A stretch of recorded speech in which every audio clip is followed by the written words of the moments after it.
الحمد لله رب العالمين والصلاة والسلام على أشرف الأنبياء والمرسلين وعلى آله وصحبه أجمعين. رب اشرح لي صدري ويسر لي أمري واحلل عقدة من لساني يفقه قولي. أما بعد، اللهم صل وسلم على سيدنا محمد النبي الأمي الحبيب العالي القادر العظيم الجاه وعلى آله وصحبه وسلم. أما بعد. Alhamdulillah, syukur kita kepada Allah Subhanahu wa ta'ala di atas segala limpahan kurniaan nikmat yang telah Allah kurniakan kepada kita sehingga ke saat ini.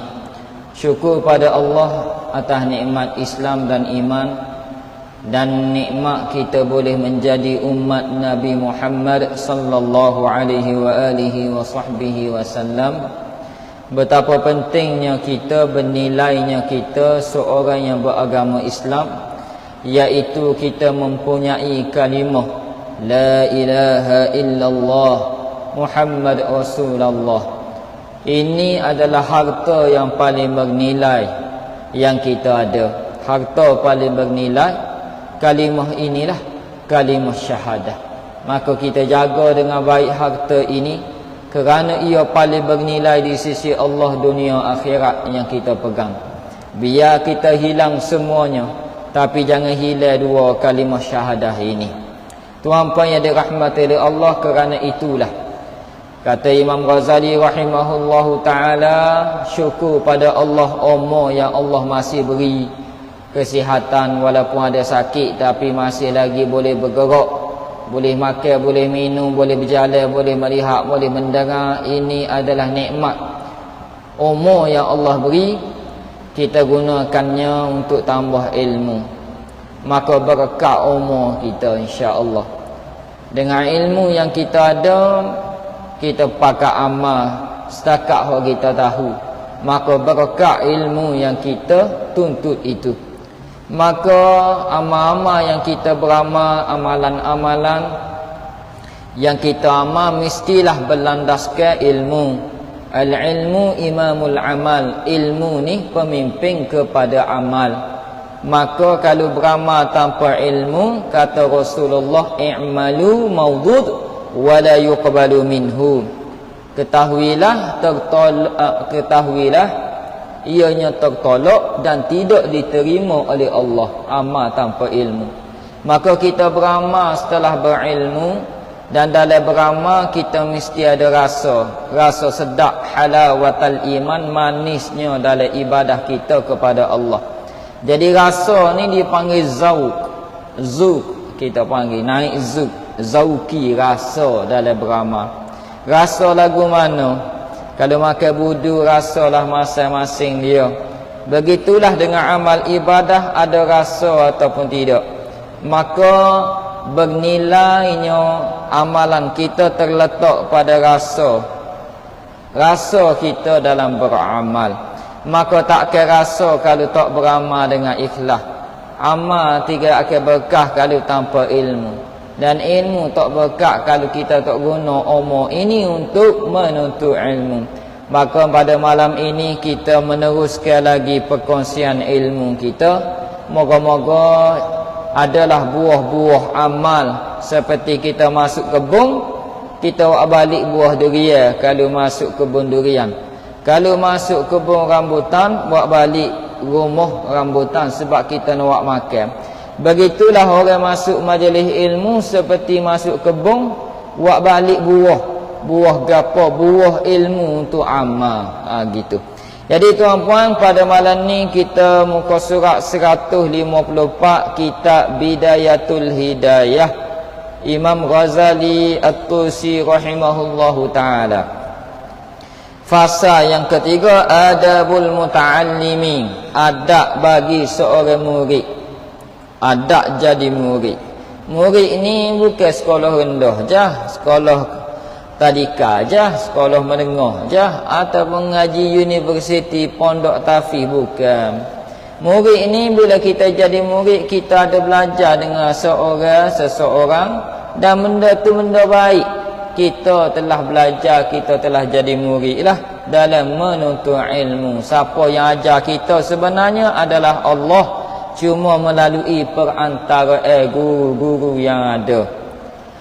Kata Imam Ghazali, adab bagi seorang murid, dan jika kamu seorang pelajar, maka adab pelajar terhadap gurunya ialah, maka bila jadi pelajar, bila jadi murid, maka kena ada adab dia, kerana adab tanpa ilmu maka bukan ilmu.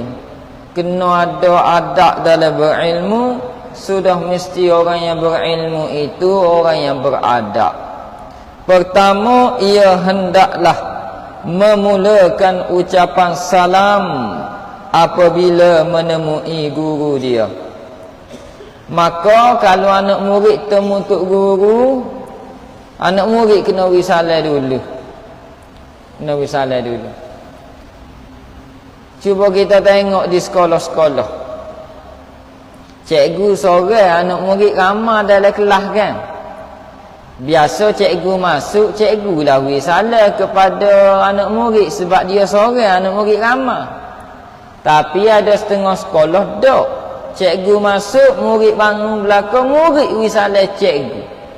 Adakah salah hak ramai risalah ke seorang? Dok salah. Kerana itulah adab. Anak murid risalah ke tok guru lebih afdal. Maka tapi kalau tok guru dulu risalah tak ada masalah. Tak ada masalah. Salam tetap baik. Tapi kalau dari segi adab, bagi seorang murid hendaklah dia yang memberi salam kepada gurunya, tanda penghormatan. Tu risalah.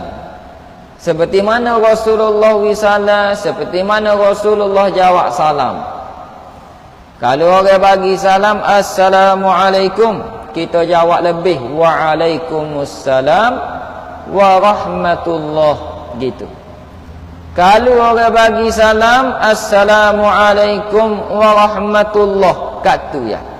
Kita jawab lebih, Waalaikumsalam warahmatullah wabarakatuh. Dah kalau dia bagi salam penuh, Assalamualaikum warahmatullahi wabarakatuh, kita jawab seperti mana Nabi Muhammad sallallahu alaihi wasallam jawab. Lagu mana? Waalaikumsalam warahmatullahi wabarakatuh wa maghfiratuh wa ridwanuh. Itu cara Rasulullah jawab salam. Ni. Dia jawab salam lebih. Biasa kita Waalaikumsalam warahmatullahi wabarakatuh, setakat tu ada.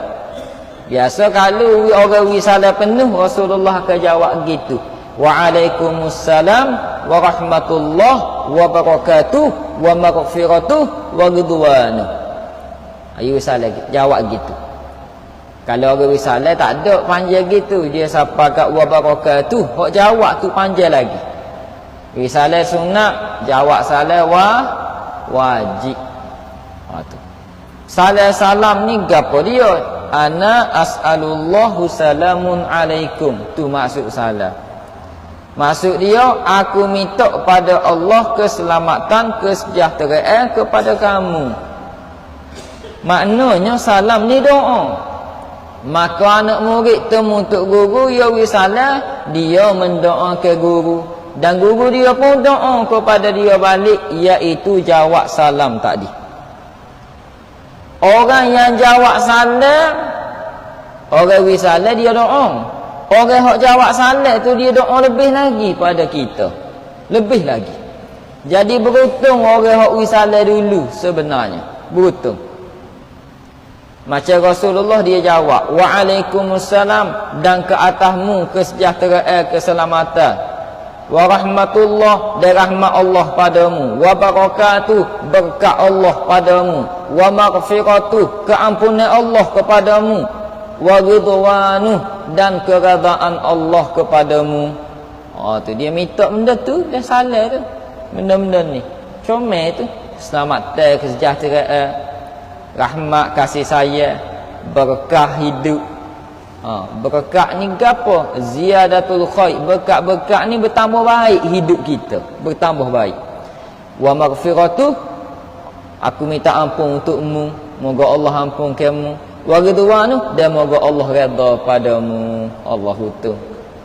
Sebab tu para sahabat suka wisalah pada Rasulullah, tok guru besar Rasulullah ni. Tok guru besar. Sebab dia nak Rasulullah jawab salah lebih tadi, dia nak belaka. Maka suka dia wisalah pada Rasulullah sallallahu alaihi wasallam. Maka kita pun wisalah lah jumpa tok guru kita. Dia gini, habis sekolah kita kena didik anak murid kita, budak-budak kita. Guru ni masa bukan saja masa dia mengajar, dia jadi guru kita. Masa kita habis belajar tadika, habis belajar sekolah rendah, habis belajar sekolah menengah, habis belajar universiti, selagi mana orang yang mengajar kita tu start tadika sampai universiti, sampai pondok, sampai luar negara, dia hidup kita temu dia kenal ataupun tidak kita, dia cek ke tidak, dia tetap guru kita sampai mati, kita kena hormat dia, wisalah. Ada budak dia royak, tok guru aku dulu tu. Temu di Maidin contoh. Tok guru aku tu royak. Wisalah dak, tegur dak. Dulu jaya guru aku masa sekolah menengah. Lah ni dak dah. Bukan dak dah dah. Dia pernah ngajar kita selamanya, dia guru kita selamanya.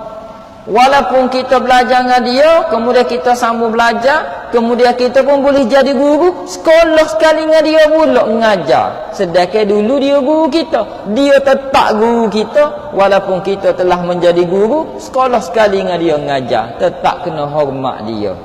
Sebab dia guru kita, tetap guru kita. Walaupun kita telah menjadi guru, maka kena wisalah setiap kali temu. Salam. Orang Islam hebat adab dia kerana salam. Kalau orang kafir jumpa, hello, good morning, hello, good evening. Orang Cina, zhao shang how. Orang apa? Apa lagi? India, nandre, macam-macam lah. Depa wali pula hari ni. Kita hebat. Sebab apa? Assalamualaikum. Orang hebat. Mula dengan doa. Lepas tu barulah selamat pagi, selamat petang, selamat malam. Mula dengan doa dulu. Waktu hebat kita.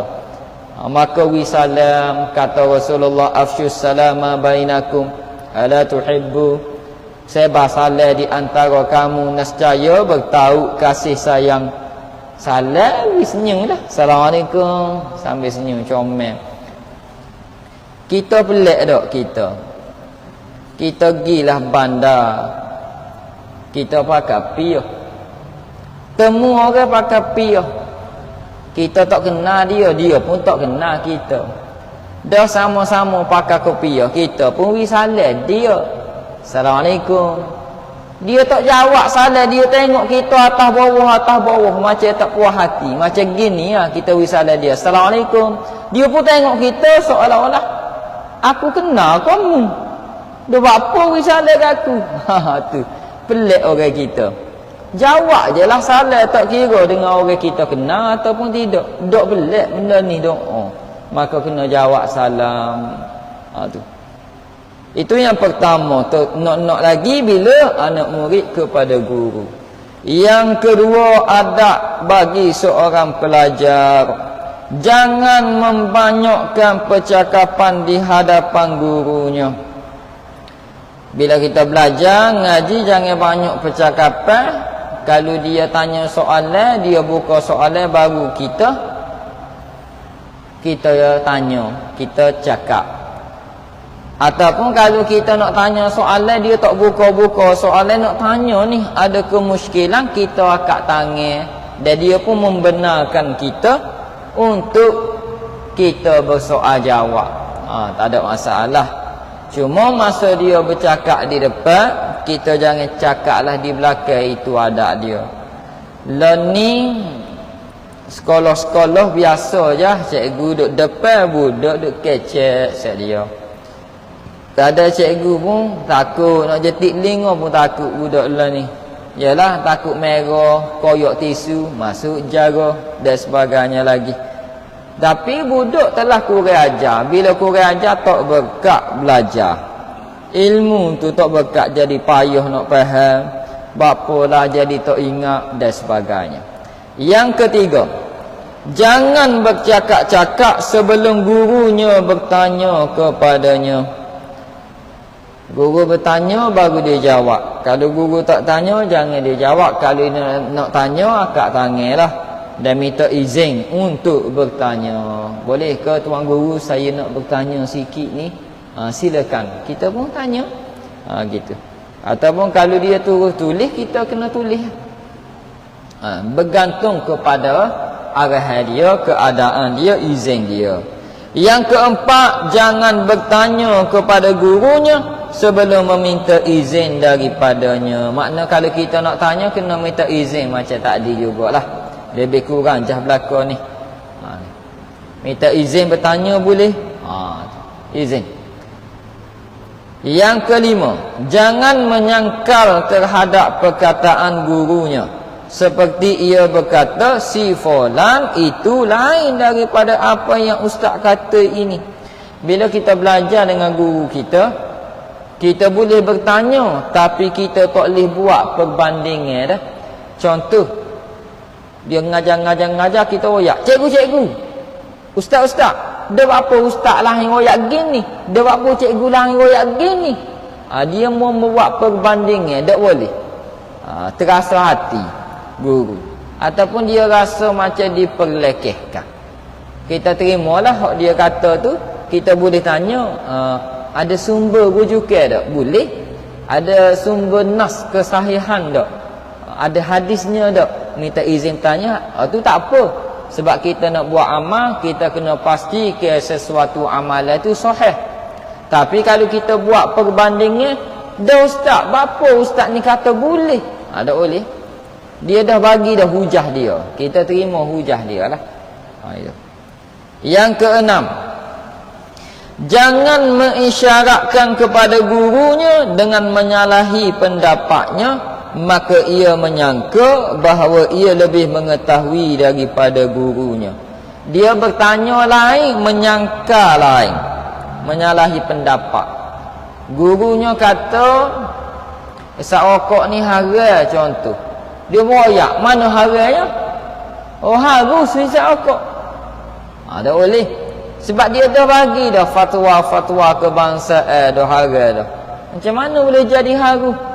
Kita pun guna dalil-dalil yang tidak sesuai, digunakan tak sakut paut pun untuk menyangka pendapat dia. Kerana tak kena dengan nafsu kita. Tak boleh. Tak boleh gitu. Jangan menyalahi pendapat. Bahkan seolah-olah dia lebih mengetahui daripada gurunya tersebut. Yang ketujuh, kalau guru dia salah lain lah. Kalau guru salah pun kena jumpa face to face, royak semolek sorang-sorang. Bukan royak depan orang ramai yang memalukan dia walaupun dia silap. Tak boleh. Yang ketujuh, jangan berbisik dengan orang yang duduk di tepinya ketika gurunya memberikan pelajaran. Bila kita belajar, murid-murid duduk ala kelas biasa tak? Duduk ngaji ataupun duduk cokoh bawah kalau pondok tahfiz. Guru duduk kecek depan tengah syarah kitab, tiba-tiba dia bisik 2 orang, 3 orang. Seolah-olah ada benda hak dia beritahu, tak nak orang lain tahu dan tak nak guru dia tahu. Boleh jadi dia mengumpat, boleh jadi guru dia duduk depan ni nampak terasa hati. Dia ni ngata gapo kat aku tak puas hati. Gapo ni bisik-bisik gitu. Jadi kurang ajar gitu jadi. Nombor 8. Jangan berpaling ke kiri dan ke kanan di hadapan gurunya, tetapi ia hendaklah menundukkan kepalanya dengan tenang lagi beradab seolah-olah dia dalam solat. Dalam keadaan belajar sebenarnya kita kena letakkan diri kita seperti dalam solat. Dalam kita belajar, guru duduk depan, kita elokkan banyak paling kanan, paling kiri, paling belakang, sedangkan guru duduk depan. Dia kita seperti menghadap kiblat ketika solat. Itulah belajar nak kepada kepatuhan, kesetiaan, fokus terhadap apa yang kita dengar, apa yang kita tulis, catat, apa yang kita faham, tak faham. Untuk fokus seperti mana kita fokus dalam solat. Dalam solat pun tak berapa fokus juga, walaupun badan tu tak main bola pun masa maya tu. Badan duduk dia je ngadap. Cuma kadang-kadang kepala gerak, tangan gerak menggaru tu biasalah. Nombor 9. Jangan membanyakkan soalan kepada gurunya ketika ia sedang letih. Kita kena tengok juga keadaan guru yang ngajar kita. Dia mungkin baru balik daripada Kuala Lumpur, baru habis meeting, dia pun masuk kelas mengajar kita. Mungkin dia baru diuji oleh Allah, baru kemalangan ke dan sebagainya lah. Mak ayah sakit ke, dia duk jaga ke apa, maka dia masuk kelas nak mengajar tu, kita kena fahami dia. Mungkin masa dia lewat, dia sibuk ke apa, tak ada masa. Jangan kita banyak soalan, pas tanya, pas tanya soalan, tanya soalan dalam soalan, jawapan tanya pula soalan dalam jawapan. Tu tak boleh lah. Nanti dia akan rasa serabut, dia rasa terganggu waktu dia. Sedangkan kita ni, dia widah jawapan, kita pergi tanya pula soalan kepada jawapan tu, tak penghabisan dipanggil. Dia kejawab tu, dia ada mak ayah dia nak pergi jaga, ada anak dia nak pergi ambil anak sekolah dan sebagainya. Maka kena jagalah adab-adab tersebut. Kalau nak tanya mungkin 1-2 soalan boleh, jangan lebih daripada 3 atas orang. Yang ke-10, apabila gurunya berdiri, ia hendaklah berdiri untuknya. Bila guru diri, ia pun pakat diri. Ambori semaya tupak. Betul lagi tupak hari Jumaat 3 minggu lepas rasanya, tak ingat. Ada program sana semaya di masjid gapo dah, Masjid Keubebatan. Dia ada nama masjid, tak ingat. Masjid Keubebatan ni masjid antara masjid baru, comel dia punya hiasan. Pitu pun pitu Kaabah dah. Tu. Dia punya hiasan tu comel lah. Kita masuk maya situ, kita pun nampak budak-budak pondok. Budak-budak pondok Ahbabul Mustafa nama dia. Madrasah Islamiyah Ahbabul Mustafa. Tu. Bagus pakai yang putih belakang. Putih. Pakai sebel belakang. Pakai ada nota macam buku amalan. Berkali kitab. Kitab kecil je tak ada poket. Lepas tu semua ada tasbih, semua ada ridak. Kemah molek kita tengok. Kemah budak ni. Dia tak duduk depan, dia duduk sebelah kanan. Kalau menghadap kiblat, duduk sebelah kanan, belakang sikit. Mana dia peluang ke, orang-orang kampung tu naik depan. Tuk guru dia mari, masuk, tuk guru dia masuk lewat sikit. Tuk guru dia masuk, masa tu tuk guru dia diri, semua diri. Menghormati tuk guru. Kata, kemah hadap set dia. Tuk guru dia pun duduk, set dia pun duduk belakang. Kemah kata. Maka nak semaya Jumaat bangun nak semaya Jumaat, tuk guru dia pun masuk dalam soh yang ke-3 ke 4 gitulah. Hamba pun masuk soh kali dengan tuk guru dia. Semua murid dia ni tak berani litah tuk guru dia. Maknanya murid dia ni tak berani nak litah duduk depan tuk guru dia walaupun dalam soh semaya. Bila ada kosong, dia paling ke tuk guru dia pun beri isyarat naik. Barulah dia naik depan tuk guru dia. Tuk guru dia duduk belakang, tak boleh nak naik dah, penuh depan. Budak alik ni naik belakang. Tuk guru beri isyarat naik. Dia minta izin dulu nak litah tuk guru. Setara tu ada kata ganah molek. Habis semaya, tuk guru dia duduk belakang tahiyat tu kan, habis semaya. Anak murid yang duduk depan tadi, semua pusing ke tuk guru dia. Ni ngadap kiblat dia pusing sikit. Sebab apa? Tak sing ngadap punggung ke tuk guru dia. Tak sebi punggung. Sebab tuk guru duduk belakang kan. Dia pusing sikit, tanda beradab. Orang main kemah. Main kemah pondok ni. Dia pusing sikit. Kita nampak, kita perhati, hamba perhati. Kemah setara ni ada. Tok kecek, tak ada basic, tak ada main. Senyap set dia. Hok kecil besar ada berlaku. Kata kemah molek ada yang ngajar. Dia disiplin ada. Ngadak. Kemudian ada hok setengah tu, dia duduk jauh tu, dia duduk depan pada tok guru dia bangun. Bangun turun belakang, duduk belakang pada tok guru dia ni. Tak berani nak duduk depan. Tak dosa, cuma dia rasa mungkin kurang ajar tok guru duduk belakang, aku duduk depan. Turun kata kemah budak ni. Kemah set dia. Kemudian habis berdoa gapo? Tu email pun kata ada mayajak hari ni. Semayajak orang-orang ada sempena gapo tahu orang nak pergi sambung belajar berkali, anak tempatan nak pergi belajar, buat semayajak. Tok guru dia duk zikir sebab dia ada zikir lepas Jumaat ada zikir, duk perhabis zikir dia. Anak murid tak bangun selagi tok guru tak bangun. Orang masuk sah belakang mayajak. Set dia duduk belakang tok guru dia belakang. Hamba perhati belakang. Tok guru dia pun beri isyarat masuk belakang mayajak. Beri isyarat gitu. Semua anak murid dia barulah bangun pergi mayajak. Tok guru dia tak habis lagi zikir. Zikir habis. Tok guru dia mungkin zikir panjang, dia panjang. Habis mayajak semua anak murid dia bangun. Semua sekali duduk belakang tok guru dia semula. Siapalah doa ngapi. Barulah bangun semaya sunat lepas Jumaat belakang. Kita perhati orang lah. Tok guru dia bangun, ada seorang lah. Anak murid dia jumpa apa bangun. Tu apa bangun, wi tokak. Kemudian barulah anak murid dia bangun. Dan murid dia tidak akan keluar masjid. Melainkan tok guru dia dulu keluar masjid, baru pakat keluar. Ini memang kemah ada. Kemah. Payah kita nak tengok madrasah yang boleh didik gitu. Payah lah ni. Tapi ada di Tupak madrasah ni. Madrasah Islamiyah Ahbabul Mustafa nama dia. Masya Allah, tabarakallah. Comel ada dia. Comel kita tengok. Tu. Kau ada orang sini atas nak pergi sana. Amo Jami. Comel ada. Amo Jami. Sebab tok guru dia orang hebat. Tuan-tuan rahmati Allah SWT. Itu adab yang ke-10 tadi.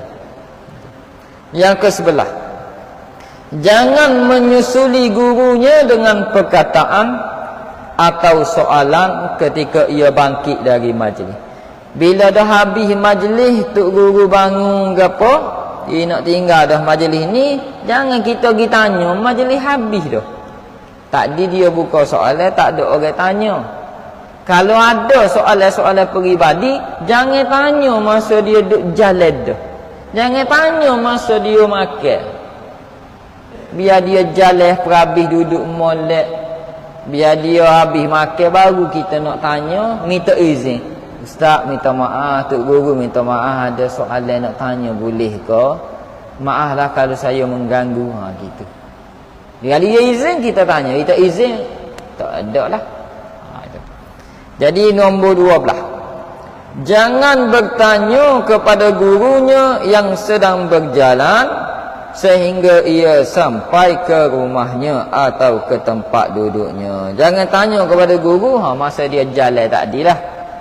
Ni. Sehingga dia sampai ke tempat duduk dia. Bila dia duduk, baru kita boleh tanya. Jangan tanya masa jalan. Dan juga masa makan, biar dia perhabis makan tapi duduk tenang, baru boleh tanya, minta izin dulu. Yang ke-13. Jangan berburuk sangka terhadap gurunya apabila ia melihat gurunya mengerjakan sesuatu pekerjaan yang pada zahirnya menyalahi ilmunya walaupun pada ilmu agama. Kerana gurunya itu lebih mengetahui dengan rahsia segala perbuatannya. Kalau kita tengok tok guru kita macam pelik je dia buat. Tu. Jangan kita pergi tuduh buruk lalu, jangan. Hadirkan dulu sangka baik. Seperti mana kisah? Kisah gapo? Nabi Khidir dengan Nabi Musa. Nabi Khidir kan, Nabi Musa kan marah kepada Nabi Khidir, bocor perahu orang, bunuh bayi tu. Kita tengok dalam Quran, Nabi Khidir seperti yang disebut dalam Al-Quran, surah Al-Kahfi ayat 71. A'udzu billahi minasyaitonir rajim. Qala akhraqtaha liturqa ahlaha laqad ji'ta syai'an imra. Sadaqallahul azim. Nabi Musa kata kepada Nabi Khidir, patutkah kamu membocorkannya? Nabi Khidir bocor perahu orang. Dahlah orang tu miskin. Patutkah kamu membocorkannya, sedangkan akibat perbuatan itu akan menenggelamkan penumpang-penumpang atas perahu ni.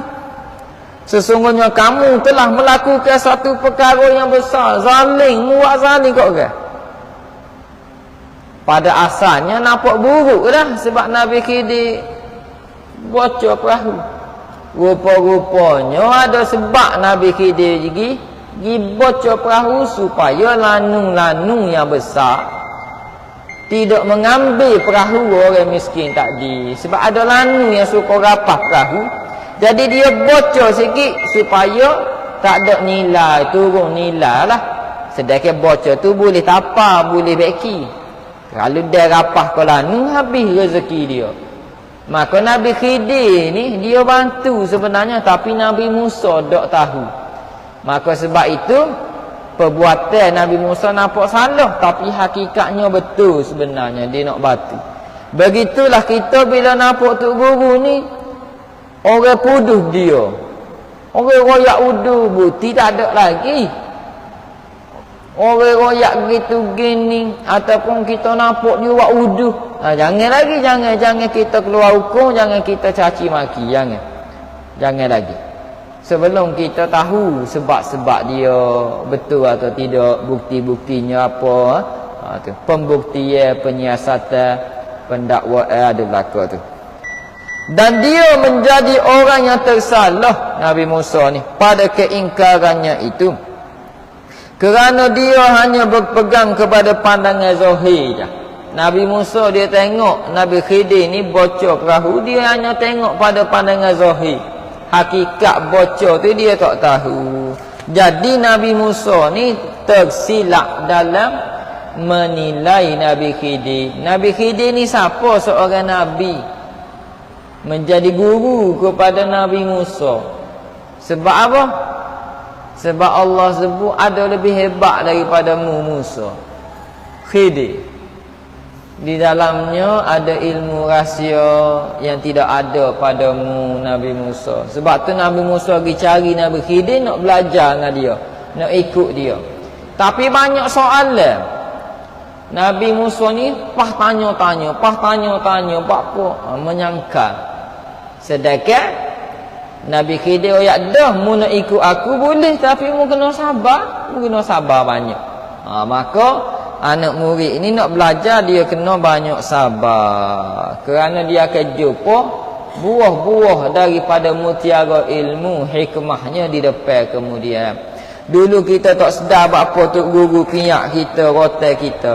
Lah ni bila kita besar gapo jadi orang sikit ni, barulah kita hargai. Terima kasih pedas aku dulu, terima kasih rotai aku dulu, terima kasih tegur aku dulu, terima kasih paksa aku dulu, baru sedar.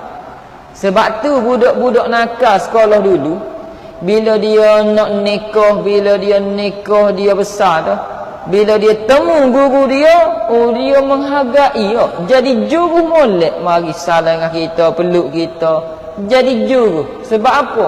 Dia baru sedar terhadap perbuatan kita dulu buat untuk kebaikan dia. Dia baru boleh mikir, baru sedar. Lepas tu dia jadi juru. Cikgu tengok dulu mu nakal lah ni oleh juru. Dia sedar dah. Itu. Jadi itu di antara adab bagi seorang murid. Al-jannatu tahta aqdami ummahat wa amman najah tahta ridha minal muallimin. Syurga ni terletak di bawah telapak kaki para ibu. Syurga ibu, redha ibu, syurga. Nabi sebut wa amman najah, sedangkan kejayaan hidup dunia akhirat, kejayaan hidup dunia akhirat tahta ridha minal muallimi, terletak di bawah redha para guru. Kejayaan terletak pada redha para guru.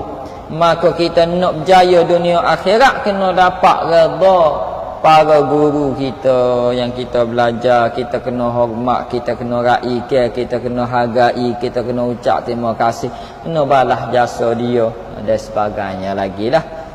Itu insya-Allah dapat kejayaan dunia akhirat. Walaupun rizak tak seberapa, kalau jaga adab insya-Allah cukup makan. Mudah urusan, betul, mudah urusan. Boleh. Ada orang tu dia cemerlang dalam perperasaan. Cemerlang betul lah. Habis belajar kerja biasa ya. Huru-hara hidup. Dulu belajar cemerlang. Ada orang tu rizak dia biasa-biasa, sederhana je. Sederhana, tak dapat straight A pun. Tapi lo ni hidup dia bahagia, cukup, lebih mewah lah. Hak cemerlang tadi, nombor satu tadi cemerlang tapi kurang ajar dengan guru. Sengsara hidup. Kerja biasa-biasa je. Dulu belajar cemerlang. Masalah sama hidup. Hak ni belajar biasa-biasa je. Tapi adab dengan guru dia jaga adab dengan guru. Bahagia hidup dia. Nabi kata dah kejayaan dunia akhirat terletak pada redha guru. Maka tidak semestinya straight A itu kejayaan hidup dah. Tak lagi. Maka adaklah kejayaan hidup yang sebenar. Nak molek gak straight A, dia adak comel, tu molek terbaik. Maka kita jagalah adak dengan semua guru kita insya-Allah. Salah seorang guru kita nya orang lama. Cikgu-cikgu dok, siapa mati kita panggil cikgu. Arwah cikgu Heng, arwah cikgu Mak Jeng. Besar jasa cikgu ni. Anak murid ingat. Itu. Moga-moga dirahmati oleh Allah Subhanahu wa taala. Wabillahi taufiq wal hidayah. Wassalamualaikum warahmatullahi wabarakatuh. A'udzu billahi minasyaitonir rajim. Bismillahirrahmanirrahim. Allahumma aghnina bil 'ilm wa zayyinna bil hilm wa akrimna bit taqwa wa jammilna bil 'afiyah was salama fid dunya wal akhirah.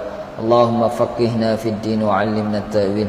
ربنا عليك توكلنا وإليك أنبنا وإليك المصير ربنا آتنا في الدنيا حسنة وفي الآخرة حسنة وقنا عذاب النار وصلى الله على سيدنا محمد وعلى آله وصحبه وسلم والحمد لله رب العالمين.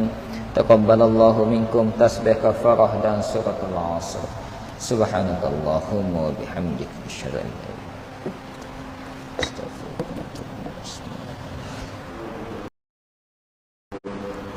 العصر إن الإنسان لفي خسر الذين آمنوا وعملوا الصالحات وتواصوا بالحق وتواصوا بالصبر.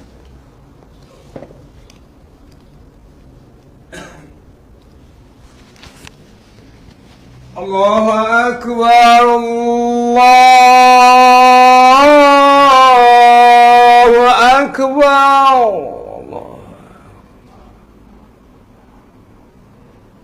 الله أكبر الله أكبر.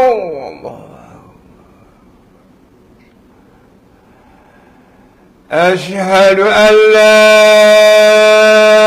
إله إلا الله.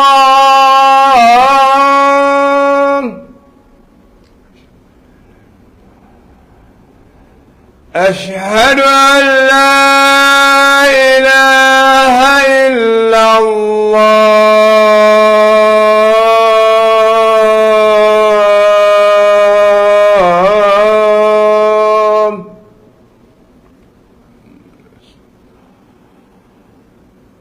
أشهد أن محمدا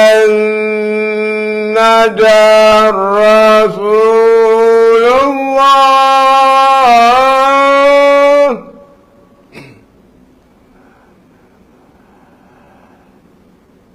أشهد أن محمدا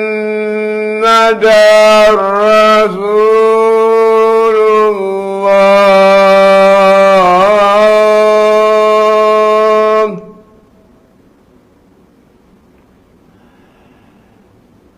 حي على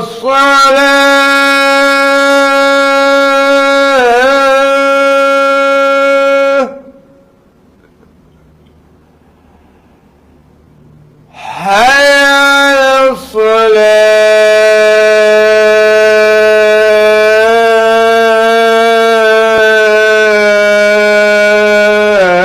الصلاة.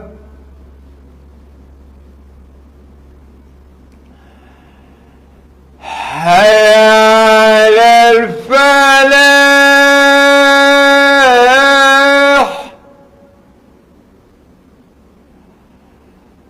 حي على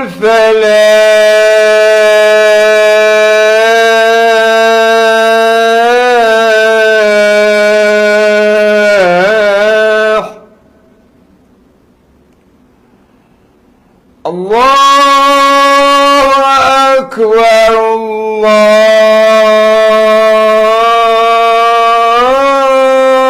الله أكبر. لا إله إلا الله.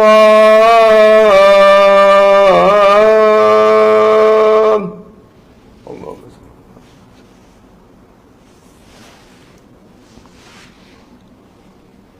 صل.